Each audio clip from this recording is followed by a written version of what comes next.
اور ہم حکومت سے کہتے ہیں اور پارلیمنٹ سے بیٹھے ہوئے لوگوں کو کہتے ہیں ممبر پارلیمنٹ کے لیے پروڈکشن آرڈر جاری کیے جائیں. تو یہ جو 3.5 ہوئے ہیں کہ آئین کی تشریح اس نے غلط کیا ہے, یہ کھڑے ہو کر کہتے کیوں نہیں ہے کہ اس کو فل فور نہیں چاہتا؟ پہلا حق تو ان پارلیمنٹیرین کا ہے کہ وہ کھڑے ہو کر کہیں کہ اس نے آئین کی غلط تشریح کی ہے. ہمارا آئین یہ کہتا ہے کہ نہ مرزائیوں کو تبلیغ کی اجازت ہے, نہ ان کے حدود و قیود میں وہ اپنے جناب گند خانوں کا اور اپنی گندی سوچ کی تبلیغ کر سکتے ہیں, کیونکہ یہ پاکستان کی بنیاد لا الہ الا اللہ محمد رسول اللہ کی بنیاد پر بنا ہے. اگر کسی کو سزا دینے کا حق نہیں ہے, اور یہ بات ٹھیک ہے, تو کسی کو ایسے فیصلے دینے کا حق بھی نہیں ہے کہ لوگ خود سزائیں دینے پہ تیار ہو جائیں. اپنی تحریف شدہ کتاب کو میرا قرآن کہتے ہیں, ان کی آنکھوں پر پٹی بندی ہوئی ہے. یہ لاؤڈ اینڈ کلیئر میسج ہماری طرف سے جانا چاہیے. اگر پھر خون خرابہ ہوا, لا منسٹر صاحب ان ججوں کو بتائیں کہ یہ فتنہ تم پیدا کر رہے ہو ایسے فیصلے دے کے. ہم بھی آئین میں تحریف, تو پھر آرٹیکل 6 آپ کے پاس آلریڈی موجود ہے اور اس کی سزا موت ہے.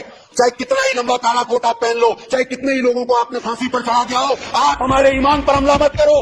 یہ جو آئین کو ری رائٹ کیا گیا ہے, قرآن و سنت کے احکامات کے خلاف فیصلہ دیا گیا ہے. قرآن پاک میں تحریف کی اجازت دی گئی ہے. یہ پاکستان میں نہیں ہو سکتا کہ آپ ایک عمارت کی چار دیواری کے اندر بیٹھیں گے اور پھر وہاں پر آپ جو مرضی تحریف قرآن کے اندر کر لیں. اور جن ججز نے یہ کام کیا ہے انہیں انصاف کے پیکارے کے اندر لے کر آنا چاہیے. اور میں یہ سپریم کورٹ آف پاکستان سے بھی درخواست کروں گا کہ آپ اپنے فیصلے کے اوپر نظر ثانی کریں. جناب والا, یہ کوئی سیاسی ایشو نہیں ہے, یہ ہم سب کے ایمان کا معاملہ ہے. جب تک اس کا رزلٹ نہیں نکلتا اور اس پہ قوم کا اعتماد نہیں ہوتا, تب تک یہ عوام جاتا رہے گا. میری درخواست ہے کہ اس ایشو کو آپ اس کے لیے اسپیشل پارلیمنٹری کمیٹی بنائیے, علماء کرام کو بٹھائیے, ہمیں موقع دیجیے, اور وہ پارلیمنٹری کمیٹی تب تک اپنی میٹنگز کرتی رہے جب تک سپریم کورٹ اپنے اس فیصلے پہ نظر ثانی نہیں کر لیتا. جج صاحبان ہمیں یہ بتائیں کہ انہیں آئین میں ترمیم کرنے کا اختیار کہاں سے ملا؟ آئین میں ترمیم وہ نہیں کر سکتے. جج صاحب کون کی اس قسم کی رائے کو میں جوتے کی نوک پہ رکھتا ہوں, اور میں کہتا ہوں کہ آج ہی قرارداد مذمت پاس ہونی چاہیے کہ آئندہ کسی کو ہمت اور جرأت نہ ہو. جج صاحب پتہ نہیں آنکھیں بند کر کے اس طرح کے فیصلے صادر کرتے ہیں.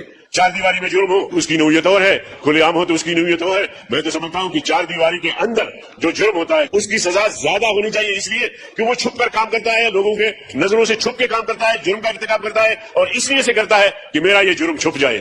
اس کا قادیانی نے ناموس رسالت کی توہین کی ہے. تو ہر لحاظ سے میں سمجھتا ہوں کہ جج صاحب کے اس رائے کو مسترد کرنا چاہیے.